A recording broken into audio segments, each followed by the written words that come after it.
Hello my dear students, welcome to Batham class.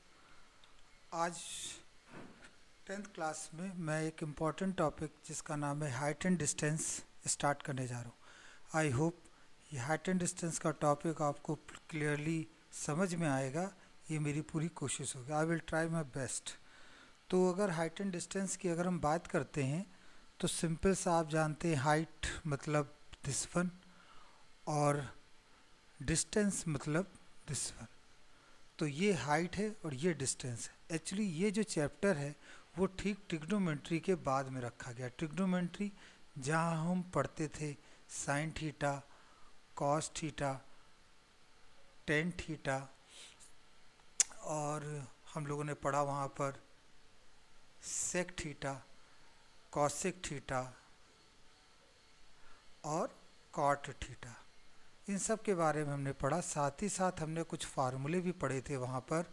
हमने पढ़ा sine square theta plus cos square theta equal to 1। फिर हमने पढ़ा 1 plus tan square theta is equal to sec square theta. फिर हमने पढ़ा 1 plus cot square theta is equal to cosec square theta. ये सारे फार्मूले हम लोगों ने पहले पढ़े। जैसा कि आप जानते हैं sine theta perpendicular upon hypotenuse होता है। अगर हम इसको थोड़ा सा रिवाइज कराएं तो आप इस तरह से इसको समझ सकते हैं कि हमने एक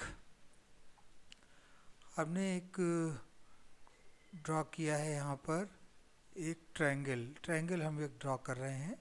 एक हमने लाइन ये ड्रॉ करी और फिर हमने एक ये लाइन ड्रॉ करी, ठीक है, और इसे हमने यहाँ पर मिला दिया। ये एंगल कहलाता है थीटा। इसको ग्रीक लेटर में थीटा बोलते हैं। मतलब ये है थीटा। तो अगर हम इसे ए कहें, ये बी कहें और ये सी कहें तो इसमें हमें इन सब की वैल्यूज़ के बारे में जानकारी होनी चाहिए कि ये क्या बता रहे हैं। मतलब ये साइन बता रहे हैं कि कॉस बता रहे हैं कि टेन बता रहे हैं, ये क्या बता रहे हैं। तो सबसे पहला जो एक इम्पॉर्टेंट पार्ट है उसे हम लोग डिस्कस करते हैं और वो है अगर हम यहाँ से चलिए कोई बात नहीं, हम लेते हैं सबसे पहले हाइट एंड डिस्टेंस से पहले ज़रूरी है जानना कि साइन थीटा क्या होता है। तो हमने यहाँ लिखा साइन थीटा, और साइन थीटा होता है परपेंडिकुलर अपॉन हाइपोटेनियस। फिर आता है कॉस थीटा, ये बच्चों अच्छी तरह से याद कर लेना है, बेस अपॉन हाइपोटेनियस। फिर आता है सी ए या ए सी एक ही बात है। फिर आता है टेन थीटा।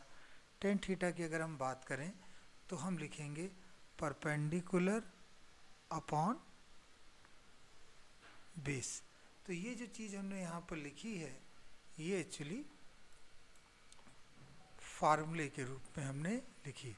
फिर इसमें और भी चीज़ें आती हैं, जैसे कि हम बात कर सकते हैं कॉस थीटा के बारे में। कॉस थीटा के बारे में अगर हम बात करें तो हम यहाँ पर ये लिख सकते हैं कॉस थीटा। कॉस थीटा तो हम लिख चुके। हम बात करेंगे सेक थीटा की। तो देखिए सेक थीटा कितना होगा। सेक जस्ट अपोजिट होता है कॉस का। तो यहाँ पे हमें लिखेंगे ए सी अपॉन सी बी। फिर आ जाएगा कॉसिक, साइन का अपोजिट होता है cosec, C S E C, cosec theta है साइन का opposite, that is C A upon A B. And the last but not least that is cot theta. Cot theta आपका C B upon A B. तो बच्चों ये आपको चीज़ें पहले याद रखनी पड़ेंगी, क्योंकि जब आप इनको अच्छी तरह समझ पाएंगे तभी आप हाइट एंड डिस्टेंस को क्लियर कर पाएंगे। तो अगर हम यहाँ बात करें हाइट एंड डिस्टेंस में और एक इम्पॉर्टेंट चीज़ जिसमें बात आती है 0 डिग्री, सॉरी, अगर हम बात करें यहाँ पर 0 डिग्री, 30 डिग्री, 45 डिग्री, 60 डिग्री और 60 डिग्री के साथ साथ 90 डिग्री, इन एंगल्स के मान आपको अच्छी तरह से पता होने चाहिए। ये टेबल में दिए होते हैं 9th क्लास में भी बहुत इम्पॉर्टेंट है और 10th क्लास में तो ये बहुत ही ज़्यादा इम्पॉर्टेंट। जब आप इनके बारे में जानकारी कर लेंगे तभी आप हाइट एंड डिस्टेंस को अच्छी तरह से समझ पाएंगे। जैसे मैं अगर कहीं क्वेश्चन में आएगा साइन 30 की वैल्यू लिखने को, तो साइन 30 की वैल्यू होती है 1/2। अगर कहीं आया कॉस 45 लिखने को, तो कॉस 45 की वैल्यू होती है डायरेक्ट 1/√2। तो ये जब तक आपको बेसिक नहीं पता होगा तब तक आप इसको समझ नहीं पाएंगे। तो आई होप आज मैं यहाँ पर यहीं पर स्टॉप करता हूँ। आई होप नेक्स्ट वीडियो के लिए आप ये पहले से तैयार कर लेंगे जिससे कि आपको वो कॉन्सेप्ट अच्छी तरह से समझ में आ सके। Thank you very much.